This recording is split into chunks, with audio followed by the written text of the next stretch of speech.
नमस्कार, आप देख रहे हैं एमपी 16 तक। मैं हूं आपके साथ कपिल पटेल। तो जैसा कि आपको अवगत करा दूं, हमारे साथ बैठे हैं जानकी प्रसाद मिश्रा पंडित जी, और जो कि कृत्य चल रहे हैं। आज हम उनसे कृत्य के बारे में चर्चा करेंगे, कैसे विधि विधान और कैसे इसको करते हैं। पहले नंबर तो महाराज जी बहुत बहुत स्वागत है हमारे चैनल में। महाराज, पितरों के दिन चल रहे हैं और पितरों में लोग पूजा पाठ भी करते हैं, तो क्या विधि विधान रहेगी पितरों की? कैसे आदमी अपने पितरों में अपने पुरखों को मनाते हैं, क्या करेंगे? उनको क्या है कि सुबह से अगर 8 बजे के पहले उनका जल तर्पण हो जाता है तो वो अमृत के तुल्य मिलता है। 8 से 10 तक वो गंगा जल की तरह होता है, और 10 से 12 तक जो फॉर्मेलिटी होती है सुरा की तरह होता है। इसलिए जितनी सुबह सुबह हो जाए वो ज़्यादा लाभदायक। तो सुबह से कहाँ जाना पड़ेगा? अरे अपने घर में ही कर सकते हैं। वो लोग नदी भी जाते हैं, अगर उपलब्ध है तो तालाब है, नदी है, या एक परात में पीतल की या तांबे की में परात में अपने घर में ही कर सकते हैं। अच्छा, कुछ लोग श्राद्ध वगैरह भी कर रहे हैं। हाँ, तो श्राद्ध है, उससे संतुष्टि होती है उन पुरखों के लिए जो अपने बाबा हैं, दादा है, पिताजी हैं, उनकी आत्मा को संतुष्टि मिलती है। संतुष्टि मिलती है। जो व्रत चल रहे हैं कितने दिन के होते हैं महाराज? 17 दिन, पूर्णमासी से वो अमावस्या तक 17 दिन करीब 17 दिन के ये कार्यक्रम रहता है। 17 दिन में कुछ व्रत वगैरह भी रहना पड़ता है क्या लोगों को? नहीं, वो तो जल तर्पण किया, नहा धोकर के अच्छा, जल तर्पण किया, और 3 ग्रास तो गृहस्थ के लिए भी आवश्यक है, रोज निकाले। एक गैया के लिए, एक कुत्ता के लिए, एक कौआ के लिए। अच्छा महाराज जी, जैसे कुछ घरों में 3 पुत्र होते हैं तो उसमें बोलते हैं, या 3 पुत्र होते हैं या 4 पुत्र होते हैं, उसमें छोटा बड़ा, जो छोटा है सबसे या सबसे बड़ा है वही पानी दे सकता है। बीच वालों को क्यों नहीं, इसको क्यों मना किया? इसलिए कि उसमें या तो बड़े वाले को ही उपयुक्त है या फिर छोटे वाले को। यानी बड़ा या छोटा दे सकता है, बाकी बीच का नहीं दे। नहीं, बीच को क्यों? मतलब हमारे कहने का मतलब है बीच वाले को क्यों? शास्त्रों का मत है भाई, अपने मत के अनुकूल तो कुछ होता नहीं है, होता है तो अपन शास्त्रों के द्वारा ही। तो अभी 17 दिन के बच्चे चल रहे थे, आज 10 दिन हो गए लगभग। हाँ, 7 दिन और बचे हैं शेष। तो अभी 7 दिन में क्या करें लोग, जैसा जो पितरों अपने जो प्रथा है वो मना सकें? हाँ, उनकी ये तिथि है उसको श्राद्ध कर सकें, अच्छा है। नहीं तो 3 ग्रास देते रहें और जल तर्पण करते रहें। कृत्य जब खत्म होते हैं, आखिरी दिन जब आता है, तो आखिरी दिन क्या पूजा पाठ करनी चाहिए? उस दिन वो नदी पर जाकर के विसर्जन होता है, पितरों का विसर्जन होता है, कुशा विसर्जन, सब विसर्जन होता है। अच्छा, चलिए।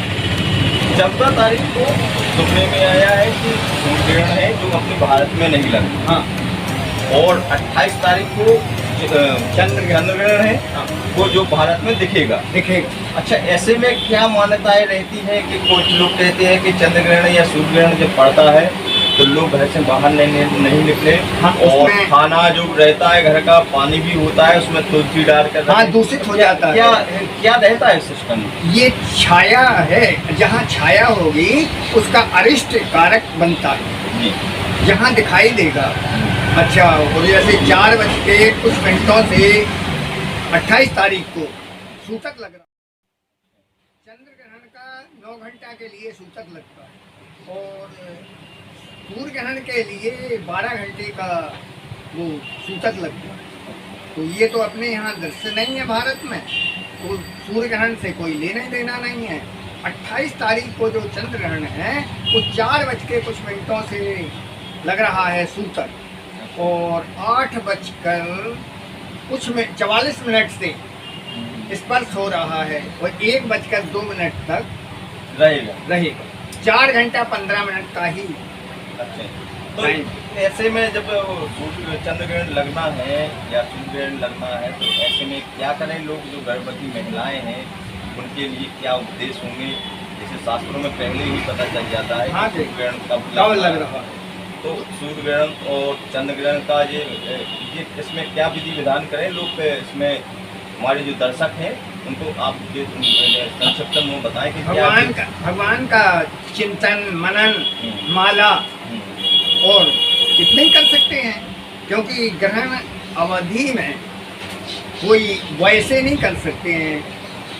तो मंदिर में जाकर या अपने घर में जाकर के जिससे उसकी छाया से ही बचा जाए, जैसे महिलाओं के लिए है, जितना हो सके। चलिए महाराज, तो अब नवरात्रि भी आने वाली है और ये 17 दिन के जो व्रत होते हैं, तो नवरात्रि इनसे कितने दिन बाद आती है? पुराना मन 14 तारीख को जैसे पितृ विसर्जन अमावस्या है, तो और 15 को ही नवरात्रि शुरू हो रही है। 15 तारीख से नवरात्रि लग जाए। चलिए, नवरात्रि की तैयारियां के लिए बहुत लोग उत्साह में रहते हैं, तो पितृ खत्म होने के बाद लोग क्या करें ऐसा कि जो इस बार नवरात्रि में अच्छी तैयारियां कर सकें?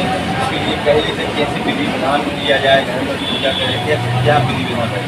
भाई जैसे चौराहे पर भी माता जी का माने वो पूजा, जैसे महाराज चौराहे पर तो ठीक है, जो लोग अपने घर में भी करें, घर पर माता का करना चाहते हैं, कैसा करेंगे? माता का श्रृंगार करेंगे, क्या करेंगे? वो तो जैसे अपने यहाँ वेदिका होती है, जो माने जैसे वेदी हर घर में होती है, तो उसी में ही उनका आवाहन करें, पूजन करें, और वो फलदायी होता है। 9 दिन माता के लेते हैं। 9 दिन सबसे पहला जो दिन आता है माता का, जो उस दिन कौन सी माता आती है? प्रथमं शैलपुत्री च, द्वितीयं ब्रह्मचारिणी, तृतीयं चंद्रघंटेति, कूष्मांडेति, चतुर्थकं पंचमं स्कंदमातेति, षष्ठं कात्यायनी च, सप्तमं कालरात्रीति, महागौरी च, नवमं सिद्धिदात्री च, नव दुर्गा प्रतीकता। इस प्रकार से ये 9 दुर्गाएं संक्षिप्त में बताएं एक एक करके। प्रथमम शैलपुत्री, पहले दिन है परमा को, जो शैलपुत्री माने पार्वती जी का रूप है। अच्छा। और ऐसा इनकी उपासना करने से क्या मिलता है? बताते, ऐसा लिखा है कि जैसे पहले दिन परिवार को एक लड़की की पूजा करें, पाँव धो करके, महावर लगा करके, तिलक लगा करके, और उसे खवाएं कुछ और दक्षिणा दें। अच्छा महाराज, ये पूछना चाहते हैं कि जैसे पहला दिन पार्वती जी का रहता है, तो उनकी उपासना करने से क्या फल प्राप्त होता है? सभी कुछ मिलता है। अच्छा, दूसरे दिन प्रथमम शैलपुत्री च, जैसे बताते हैं कि नारद जी ने माता पार्वती का हस्तरेखा देखी थी, तो उसमें लिखा था कि जोगी जटलय काम छवि नगन मंगलो वे, अस स्वामी यह कहे मिले परिये हस्त हसरे। ऐसी पार्वती जी के हाथ में लिखी। चलिए महाराज, दूसरे दिन कौन सी माता रहती है? शैलपुत्री। अच्छा। विंध्यवासिनी इसे कहते। प्रथमं शैलपुत्री च, द्वितीयं ब्रह्मचारिणी, और तीसरे दिन? तृतीयं चंद्रघंटेति, कूष्मांडेति, चतुर्थकम। तीसरे दिन कौन सी माता रहती है? कूष्मांडी। अच्छा, कूष्मांडी तीसरे दिन जो रहती है वो कूष्मांडी महाराज ने बताया। चौथे दिन कौन सा व्रत रहता है, कौन सी माता का रहता है? कूष्मांडेति, चतुर्थकम पंचमम स्कंदमातेति, स्कंद माता का 5वें दिन करना चाहिए। और छठवें दिन जो आता है नवरात्रि का, छठवें दिन कौन सा आता है? पंचमम स्कंदमात, षष्ठम कात्यायनी माता का पूजन करना चाहिए। और फिर 7वें दिन जो रहता है?